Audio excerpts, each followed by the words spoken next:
ബുദ്ധിശാലിയായ പാവം മുൻകൂട്ടി വേട്ടയാടുന്നു എന്നുള്ളതാണ് അദ്ദേഹം മുഖ്യമന്ത്രി കിട്ടാത്തതുകൊണ്ട് മകളെ വേട്ടയാടുന്നു. വിദേശത്ത് നിന്ന് ഇറക്കിയ പാൽപ്പൊടി മുറിച്ച് വളർന്ന നേതാവ് എല്ലാ പിണറായി. അല്ല, അത് എനിക്ക് തോന്നുന്നത് ജയരാജൻ ആ വിഷയം ഒന്നും കൂടി സജീവമാക്കാൻ വേണ്ടിയിട്ട് പത്രസമ്മേളനം നടത്തി പറഞ്ഞാണെന്നാണ് എനിക്ക് തോന്നുന്നത്. ഇതെല്ലാവർക്കും അറിയാവുന്ന വിഷയമാണ്. മാസപ്പടി വിവാദത്തിലെ പ്രശ്നം എന്ന് വെച്ചാൽ 12ഓളം സ്ഥാപനങ്ങൾ മുഖ്യമന്ത്രിയുടെ മകളുടെ കമ്പനിയിലേക്ക് അക്കൗണ്ട് ട്രാൻസ്ഫർ ചെയ്തു.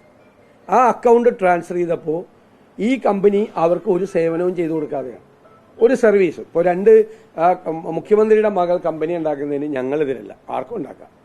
അവർ വേറൊരു കമ്പനിയായിട്ട് കോൺട്രാക്റ്റിൽ ഏർപ്പെടുന്നതിന് ഞങ്ങളെതിരല്ല. പക്ഷെ ഇവിടെയുള്ള പ്രശ്നം എന്താ? കോൺട്രാക്റ്റിൽ ഏർപ്പെട്ട കമ്പനിയും കോൺട്രാക്റ്റിൽ ഏർപ്പെടാത്ത കമ്പനികളും ഇവരുടെ അക്കൗണ്ടിലേക്ക് പണം നിക്ഷേപിച്ചിട്ടുണ്ട്.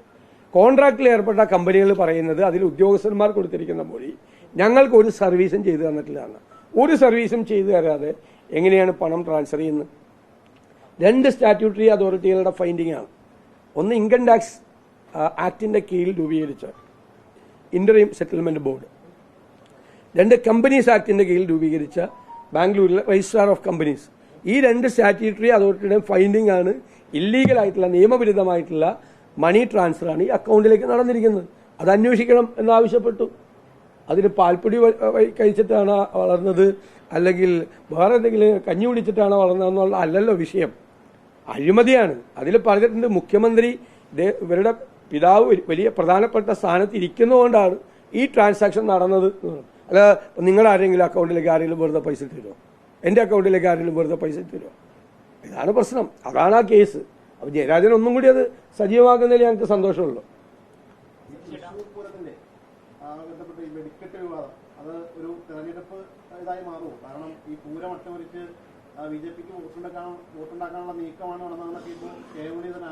അല്ലത് വളരെ ശ്രദ്ധയോടുകൂടി കൈകാര്യം ചെയ്യേണ്ട ഒരു കാര്യമാണ് തൃശ്ശൂർ പൂരം. കോടതി പോലും ഇടപെട്ട് അത് പരമ്പരാഗതമായ രീതിക്ക് ഭംഗം വരാതെ അത് നടത്തിക്കൊണ്ടുപോകാനുള്ള സംവിധാനം ചെയ്തതാണ്. എന്തിനാണ് ഈ പോലീസ് ഒരു അനധികൃതമായി ഇടപെടുന്നത്? അതിനകത്ത് ഇടപെടുന്നത് കോടതി ഇടപെട്ട് കോടതി സ്പെഷ്യൽ സിറ്റിംഗ് നടത്തി തീർത്ത ഒരു വിഷയത്തിൽ പോലീസിനെ ഇടപെടിച്ച് BJPക്ക് അനുകൂലമായ സാഹചര്യം ഉണ്ടാക്കാൻ വേണ്ടി തന്നെയാണ്. ഞാൻ ഇന്നലെ ആരോപണം ഉന്നയിച്ചിരുന്നല്ലോ. കരുവന്നൂർ ബാങ്കിന്റെ കേസിലുമായി ബന്ധപ്പെട്ട് മുഴുവൻ CPM നേതാക്കന്മാരെയും BJP ED വഴി വിരട്ടി നിർത്തിയിരിക്കുക. ഒരാളെ അറസ്റ്റ് ചെയ്തിട്ടില്ല, പക്ഷേ അവരെ അറസ്റ്റ് ചെയ്യാനുള്ള കാരണങ്ങൾ കാണിച്ചു കൊടുത്തിട്ടുണ്ട്. അറസ്റ്റ് ചെയ്തില്ല, ഭയപ്പെടുത്തി നിർത്തിയിരിക്കുകയാണ്. ഇന്നല്ലെങ്കിൽ നാളെ അറസ്റ്റ് ചെയ്യപ്പെടാം എന്നുള്ള രീതിയിൽ. എന്നിട്ട് അവർ വോട്ട് മറിച്ചു കൊടുക്കാൻ വേണ്ടിയിട്ടുള്ള കച്ചവടം നടത്തിക്കൊണ്ടിരിക്കുകയാണ്. ഞാൻ ഇന്നലെ ആരോപണം ഉന്നയിച്ചല്ലോ. അപ്പം അതിന് BJPക്ക് അനുകൂലമായൊരു സാഹചര്യം ഉണ്ടാക്കാൻ വേണ്ടിയിട്ടുള്ള ശ്രമങ്ങളുടെ ഭാഗം തന്നെയാണിത്. ഇത് ഇവർ തമ്മിൽ നടത്തുന്ന ഗൂഢാലോചനകളുടെ ഭാഗമാണ്.